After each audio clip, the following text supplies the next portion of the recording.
What is up, y'all? It's YV coming back to y'all with another video after, get this, y'all, 4 months. It has been 4 months since the last time I posted a video, and I've missed YouTube so much. I've missed making videos so much over these past 4 months, and I am so glad to be back. And as you can see in this title, we're going to be talking today about what is love, because this is something I've been thinking about for the past couple of months, maybe even across this whole entire year. Not sure exactly how long, but I have been thinking about it for a while. And also, I think it's important for us to talk about it because here at YV Network, showing and spreading love is one of the main things, the main point of this channel anyway. So I think this is gonna be the beginning of something very special here at YV Network. So let's get right into it. Okay, so first things first, I'm gonna start with this. Love is the center of the greatest commandments of them all. And we can find this in, if y'all got Bibles right now, if y'all got Bibles, pause the video right now and get that, because that's gonna be really important in this lesson, because what better place to go to for answers when you got big questions than a Bible, you know? So, and all right, so if you got it, yeah, pause, go get that, pause me. All right, then, you got it now, you got it. All right. Cool. I don't know what I'm doing right now. But okay, let's get into the message. Let's get serious. Let's get serious now. All right, so in Matthew chapter 22, verses 37 through 40, okay?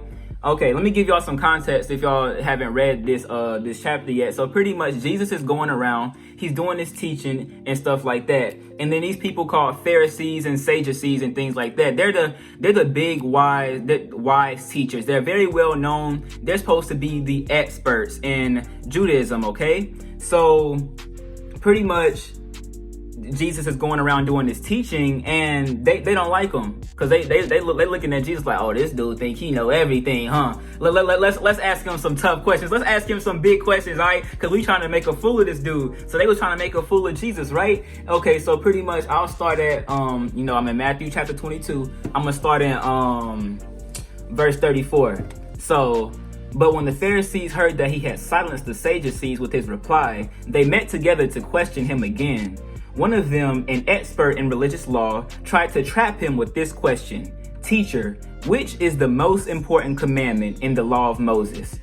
Oh, that's a big question, right? That's a big question. They don't think he's gonna deliver though. But guess what? Jesus is gonna deliver. Watch this. All right, so starting at verse 37, Jesus replied, "You must love the Lord your God with all your heart, all your soul, and all your mind. This is the first and greatest commandment. A second is equally important. Love your neighbor as yourself." That's the second. Let me reread that since I messed up. A second is equally important. Love your neighbor as yourself.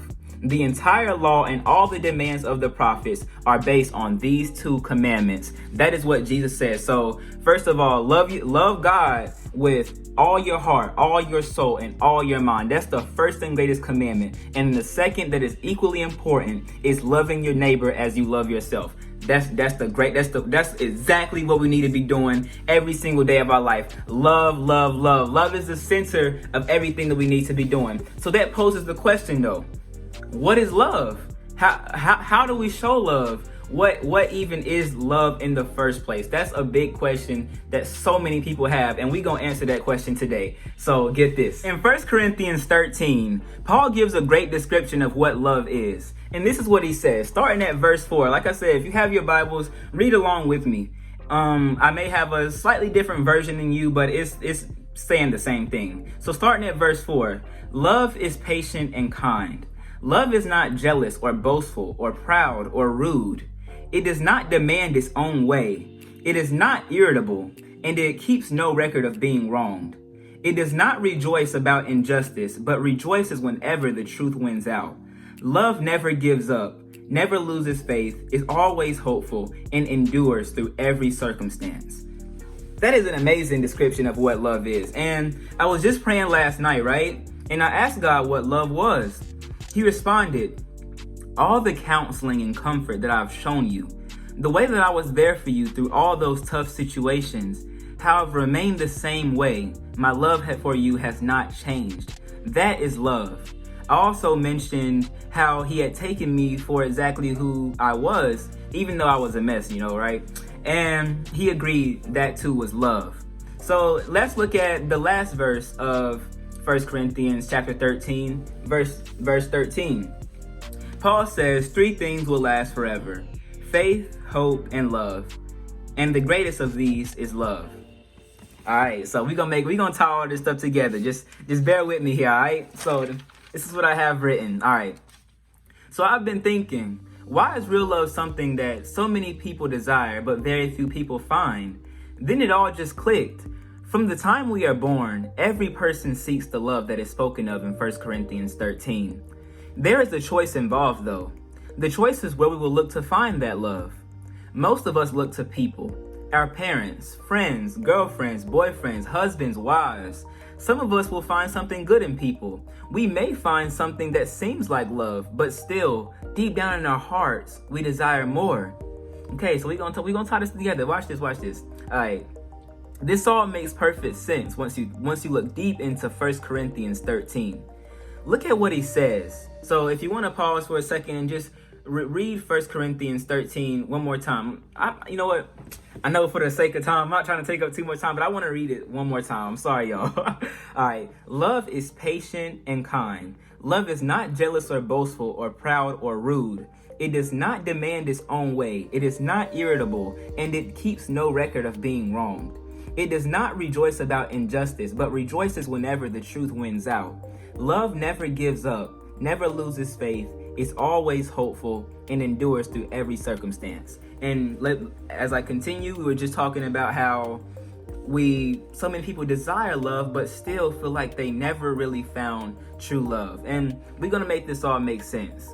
Okay, so once you read it a couple of times, you will see that it is not humanly possible for people to act this way.